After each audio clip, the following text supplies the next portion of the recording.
The leader of the Reform Party in the UK, none other than the great Nigel Farage. He joins us now from merry old England in the lead up to Christmas. Are you an all-in Christmas guy? You know, there at Carnaby Street, it all looks quite beautiful. Are you the type of bloke who's got the special Reform tinsel out and about? Well, I love Christmas, but I can't bear it when it starts in October. You start seeing, Christmas lights going up, and they're all up until the 6th of January. So, yeah, of course, love Christmas, but I just think it's become somewhat extended, to say the very least. Correct. All right. Now, let's have a look at what happened on the BBC recently when a question got a whole bunch of people fired up. Let's have a look here at what went where on the BBC. I just want to clear that leaving the convention doesn't just affect the migrants.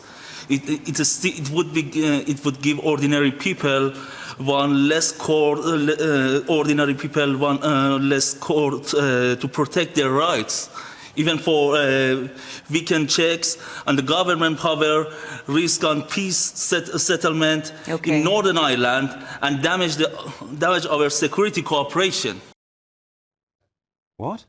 Now, an opinion poll here, which is Farage right about the BBC and about how bent it is on this issue? 93% of people, certainly on the Daily Mail, agree. What the heck was all that about?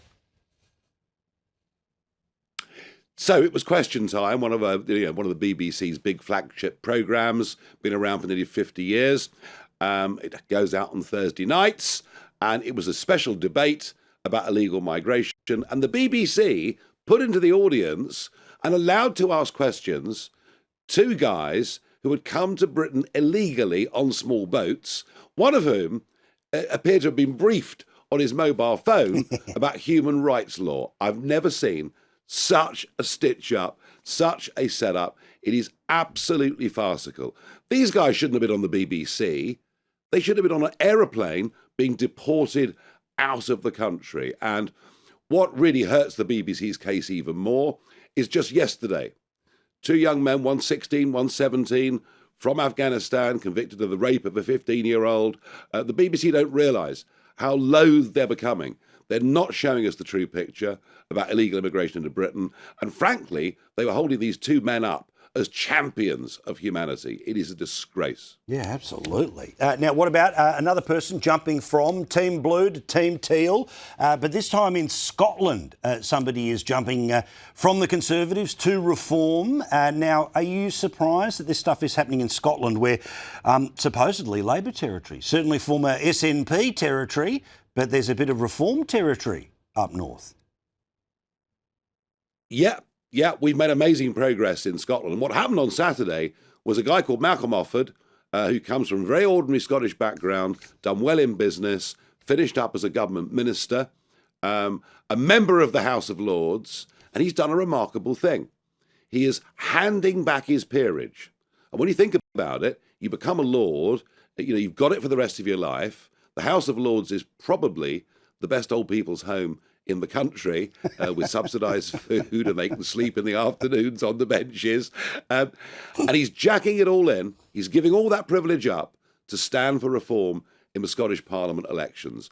And how often do you see in public life people behaving as selflessly as that? It's very, very impressive. And I think he's going to make a very big impact on Scottish politics as we have the elections to the Scottish Parliament coming up in May next year. Now, what about the forces inside the Labor Party that are going out of their way to try to get rid of Keir Starmer? Tell us about what's this group, Labor Together, and their role in trying to look for anyone but Sir Keir to go up against you in a couple of years' time. Yeah, well, they all know they're going to lose their seats. They all think this is it, it's over. We need to find someone better.